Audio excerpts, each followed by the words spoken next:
വെണ്ടയ്ക്ക മുഴുവൻ മൂത്തതാ. ഒരു സാധനം നല്ലതില്ല. ഒക്കെ നല്ലതാണേ. അതെ അതെ. 100. കാർത്തിയാനിയമ്മക്ക് ഒരു ലെറ്റർ ഉണ്ട്. എനിക്കോ? അതെ. ദാമോദരന്റെ കത്തായിരിക്കും. ദാമോദരന്റെ കയ്യക്ഷരം ഇതല്ലല്ലോ.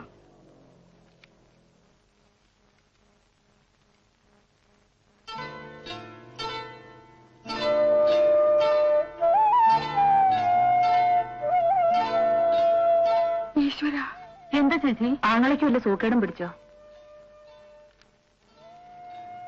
ഞാനും കുട്ടികളും ഇനി എങ്ങോട്ട് പോകും? ഉടമസ്ഥനും കുടുംബവും താമസത്തിന് വരുന്നു, വീട് ഒഴിഞ്ഞു കൊടുക്കണം. ആയിഷ, ഈ പഞ്ചായത്ത് നിർത്തി വല്ലതും ഒന്ന് വെച്ചുണ്ടാക്കാൻ നോക്ക്. പഞ്ചായത്ത് വള്ളേക്കാളിൽ തുടങ്ങിയിരിക്കുന്നേന്ന്. നിങ്ങൾ ഒന്നിങ്ങോട്ട് വന്നേ. ഒന്നിങ്ങോട്ട് വരേ. അല്ല, എന്താണ്ടത്? കാർത്തികനോട് വീട് ഒഴിയണമെന്ന് വീട്ടുടമസ്ഥന്റെ കത്ത് വന്നിരിക്കുന്നു. നേരോ? കത്ത് വന്നിട്ട്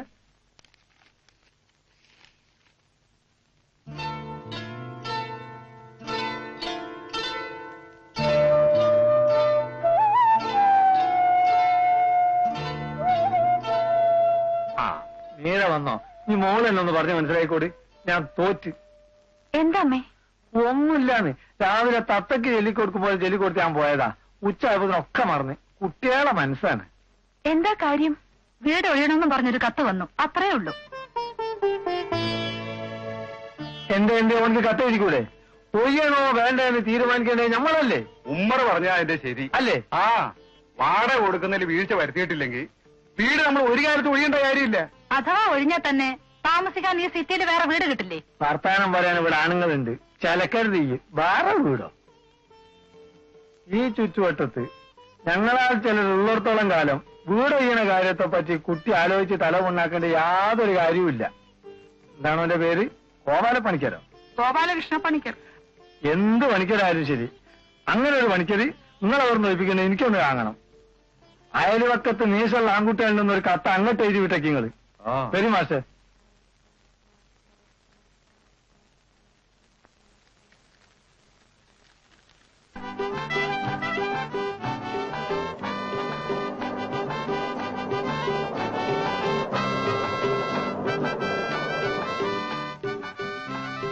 ലേറ്റാവോ സാർ?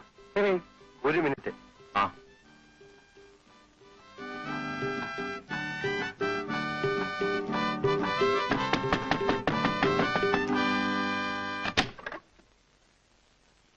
കാർത്തിയാനിയമ്മയില്ലേ?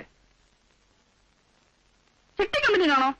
ഒരു ചിട്ടി കമ്പനി തുടങ്ങിയാലോ എന്ന് ആലോചനയുണ്ട്. ഇപ്പൊ ഞാൻ വീട്ടിൽ നിന്ന് വരാം. കാർത്തിയാനിയമ്മയില്ലേ? എനിക്ക് ആളെ മനസ്സിലായല്ലോ. നീ കാർത്തിയാനിയമ്മയുടെ മോനാണോ? അത് നിങ്ങൾ ഇറങ്ങൂടാ. അമ്മ വിളിയടാ. ചൂടാവാതെ. പറഞ്ഞില്ലല്ലോ. വേടാ ചെറുക്കാ, ഞാൻ ഈ വീടിന്റെ ഉടമസ്ഥനാ. നീ ഒന്ന് ഹൗസ് ഓണർ ഗോപാലകൃഷ്ണ പണിക്കർ വന്നിട്ടുണ്ടെന്ന് പറ. ഓ ഓ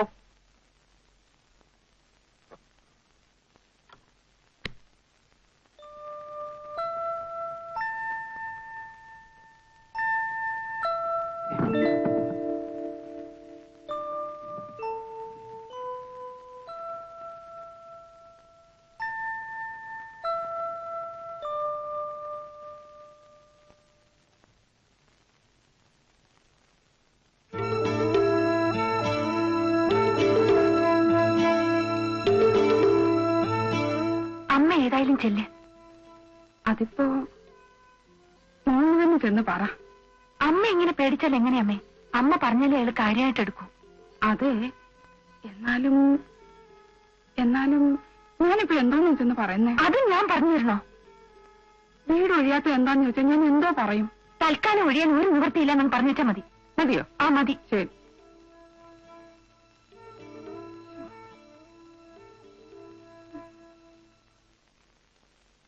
അല്ലെങ്കിൽ എന്റെ മക്കള് തന്നെയെന്ന് പറ. ഗുരുവായൂരപ്പാ.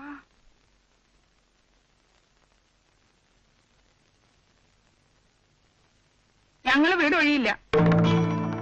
കൂടുതലൊന്നും പറയാനില്ല. വീട് ഒഴിയാൻ പറ്റില്ല. ഞാൻ ഹൗസ് ഓണറാണ്. ഒരു കത്തയച്ചിരുന്ന് കിട്ടിക്കാണല്ലോ. House owner Gopalakrishna Panicker. പണിക്കര് കൂടുതലൊന്നും എന്നോട് പറയരുത്. എനിക്ക് ഇത്രേ പറയാനുള്ളൂ. വീട് ഒഴിയാൻ പറ്റില്ല. ഒരു ഹൗസ് ഓണറിന്റെ മുഖത്ത് നോക്കി വീടൊഴിയില്ല എന്ന് പറയാൻ ആരാ നിങ്ങൾക്ക് ധൈര്യം തന്നത്? 9 കൊല്ലക്കാലമായി ഇത്രയും വലിയൊരു വീട് ഇത്രയും തുച്ഛമായ വാടകയ്ക്ക് താമസിക്കാൻ സംബന്ധിച്ച ഒരു ഹൗസ് ഓണറുടെ മുഖത്ത് നോക്കി വീട് ഒഴിയില്ല എന്ന് പറയാൻ നിങ്ങൾക്ക് എങ്ങനെ ചങ്കൂറ്റമുണ്ടായി? പറയൂ. പൈപ്പ് ലൈൻ നന്നാക്കാനും ടാങ്ക് കെട്ടി തരാനും 100 വട്ടം കത്തയച്ചപ്പോഴൊന്നും തിരിഞ്ഞു നോക്കാത്ത ഹൗസ് ഓണറല്ലേ നിങ്ങൾ? അത് ശരി.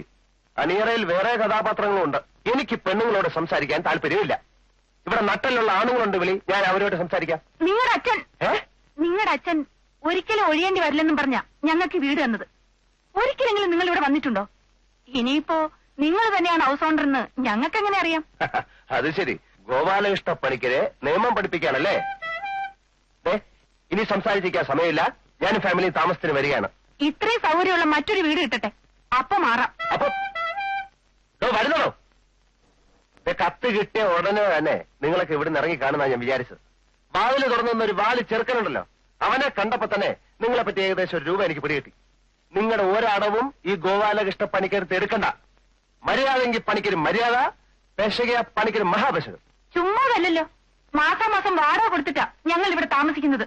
എടാ വാടക, നിങ്ങളുടെ ഒരു മാസത്തെ വാടക ഞങ്ങളുടെ വീട്ടിൽ ഒരു നേരത്തെ മീൻ വാങ്ങിക്കാൻ തികയത്തില്ല. വാടക വേഷം കെട്ട് എന്റെ അടുത്ത് കാണിക്കരുത്. സമയത്ത് ഇറങ്ങിയില്ലെങ്കിൽ ഞാൻ എല്ലാത്തിനും പിടിച്ചിറക്കി ഗേറ്റ് പൊട്ടും. ആരാപ്പോ ഗേറ്റ് എടുക്കണേ? നിങ്ങളാണ് പുറത്ത് നല്ലോച്ചും കൊണ്ട് ഓട്ടോറിക്ഷയിൽ വന്നേ? ഇന്നോ അതോ നാളെ ഇപ്പൊ പറയണം. നമ്മൾ ഹൗസ് ഓണറാന്ന് തോന്നുന്നുണ്ട്. എന്താ നിങ്ങളുടെ പേര്? കൃഷ്ണൻകുട്ടി പണിക്കരോ? അല്ല, ഗോപാലകൃഷ്ണ പണിക്കർ. പണിക്കരെ, വാടക കൂട്ടി കിട്ടാനുള്ള അടവാണില്ലത്. ആണുങ്ങളില്ലാത്ത വീട്ടിൽ വന്ന് വരട്ടുക. ഞാൻ ആരാടോ?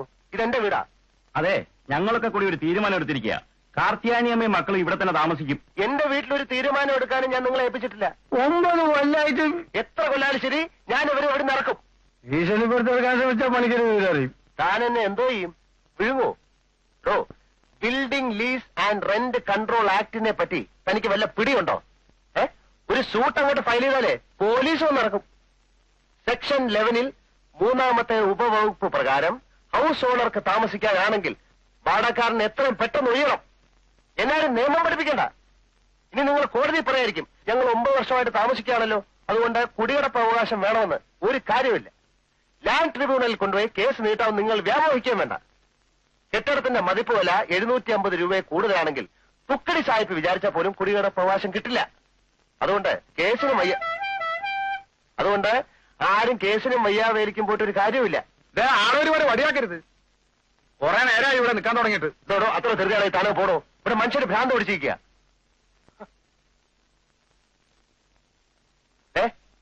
ഞാൻ അവസാനമായിട്ട് പറയാണ്, വെറുതെ എന്റെ ശരിക്കുള്ള സ്വഭാവം പുറത്തെടുപ്പിക്കരുത്. നിങ്ങളിപ്പോ കുറെ നിയമം പ്രസംഗിച്ചല്ലോ ഇവിടെ. വിവരമുള്ള വക്കീൽമാരെ നമ്മളൊന്ന് കാണട്ടാണ്, എന്നിട്ട് തീരുമാനിക്കാം. തന്നെ പോലെ വിവരം കെട്ട അയൽപ്പക്കക്കാര് കാരണം ഇവര് കഷ്ടത്തിലാവും. മര്യാദയ്ക്ക് സംസാരിക്കാം. കണ്ടാൽ അറിയാത്തവൻ കൊണ്ടാൽ അറിയും. എല്ലാത്തിനും ഞാൻ കോടതി കയറ്റും, എല്ലാത്തിനും കയറ്റും. ആഹാ പോടോ.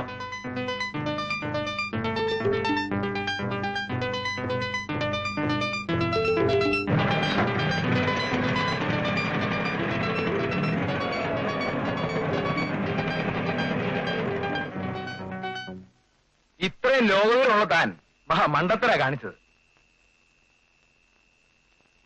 എടോ, ഇതൊക്കെ നയത്തിലും ലോഹ്യത്തിലും എന്തേ പറഞ്ഞു കൊടുക്കാൻ? ആദ്യം ആ തള്ളയുടെ പറച്ചിൽ കേട്ടപ്പോ തന്നെ എനിക്ക് അങ്ങ് ചൊറിഞ്ഞു വന്നു.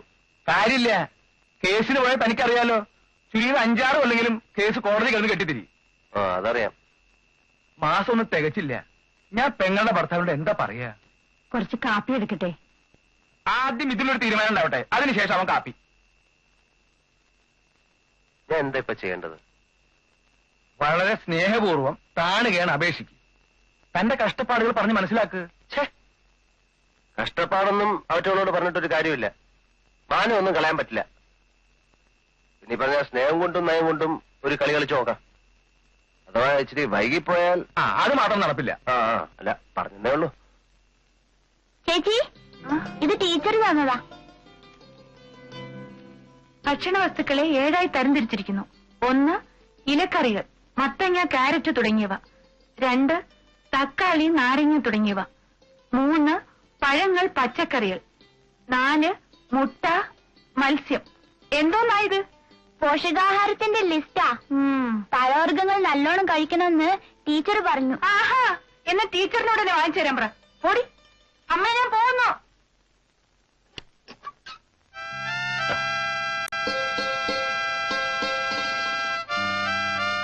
ഞാൻ ഇന്നലെ വളരെ മോശമായിട്ട് പെരുമാറിയല്ലേ? ഛേ, ഭയങ്കര വൃത്തികേടായി പോയി. കുട്ടിയുടെ അമ്മയ്ക്ക് എന്നോട് ദേഷ്യമുണ്ടോ? തീരെയില്ല. എന്റെ അമ്മയെ പോലും സ്ത്രീയല്ലേ അവര്. ഇത് കുറച്ച് മുറുക്കാനാ അമ്മയ്ക്ക് കൊടുക്കാൻ. അമ്മ മുറുക്ക് തുടങ്ങിയിട്ടില്ല. ഇല്ലേ? കുട്ടി എവിടെ പോവാ? കേസ് കൊടുത്തോ? അയ്യേ, കേസോ? ഞാനോ? നിങ്ങളുടെ പേരിലോ? കണക്കായി പോയി. പെട്ടെന്നുണ്ടായ ഒരു ദേഷ്യത്തിന് എന്തൊക്കെയോ വിളിച്ചു പറഞ്ഞു എന്നല്ലാതെ അമ്മ അകത്തില്ലേ? എന്തിനാ? വെറുതെ കാര്യങ്ങളൊക്കെ പറഞ്ഞിരിക്കാൻ. വേണ്ട, ഇന്നലത്തെ നിങ്ങളുടെ സംസാരം തന്നെ അമ്മ ആയുഷ്കാലം മുഴുവനും ഓർമ്മിക്കും. കുട്ടിക്ക് എന്നോടുള്ള പിണക്കം തീർന്നില്ലല്ലേ? അതിന് നമ്മൾ തമ്മിൽ ഇണങ്ങിയിട്ടില്ലല്ലോ. ആ, അനിയത്തിയായിരിക്കും. ടിങ്കിടി. എനിക്ക് ഓഫീസിൽ പോണം. വെക്കുള്ളൂ. ഞാൻ അമ്മയായിട്ട് വല്ല തമാശയൊക്കെ പറഞ്ഞിരിക്കാം. ആളുകളെ ഉപദ്രവിക്കാൻ തന്നെയാണ് തീരുമാനം അല്ലേ? ഇവിടുത്തെ കാര്യങ്ങളൊക്കെ അന്വേഷിക്കുന്നത് ഞാനാണ്, അമ്മയല്ല. എന്താ ഉമ്മർക്ക് ഇയാള് പിന്നെ ശല്യപ്പെടുത്താൻ തന്നെ പുറപ്പാട്. എനിക്ക് പോണം. ഉമ്മർക്ക് ഒന്ന് പറഞ്ഞ് മനസ്സിലാക്കി കൊടുക്ക്. ഓള് ധൈര്യമായിട്ട് പോ.